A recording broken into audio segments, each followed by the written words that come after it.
Chase real dopamine. Go for the run. Call a friend. Read the book. Cook something. Write something. Go outside and just be somewhere. Because here's the truth. You already know what you should be doing. The problem isn't information. It's that the right thing rarely feels as good as the easy thing. This isn't about hacks, productivity tricks, or another challenge you'll quit next week. It's about the thing underneath all of it. The reason you keep slipping back into the same patterns. It starts with understanding what's been hijacked inside you. Dopamine isn't the pleasure chemical. It's the wanting chemical. It spikes most before the reward, not after it. Your brain lights up in the chase, not the catch. That's why you can spend hours scrolling and feel worse afterward. Your brain keeps chasing the next hit without ever feeling satisfied. Because your brain has recalibrated what counts as stimulating. Your baseline got broken, and that comes at a cost. Every time you promise yourself you'll stop and don't, you're doing more than failing a habit. You're reinforcing an identity. Eventually, you stop feeling like someone struggling with a bad habit and start feeling like someone who simply can't change. Then there's that feeling that shows up late at night, the gap between who you are and who you could be. Another year passes, the gap grows wider.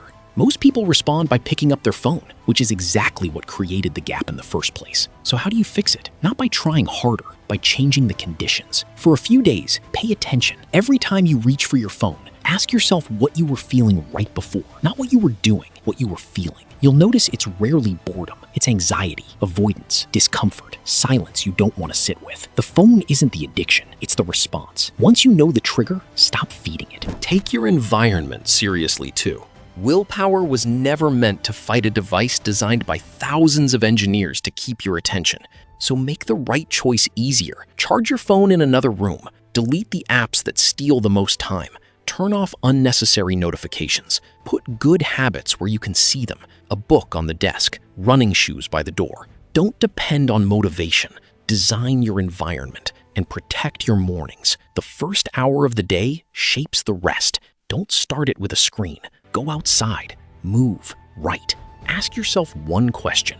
What's the one thing that would make today feel worthwhile? Then do that first. Save entertainment for later, not as punishment, as strategy. When you spend the reward before you've earned it, there's nothing left to work toward. But the thing that determines whether any of this lasts isn't habits, it's identity. People who change long-term don't become more disciplined. They become a different kind of person.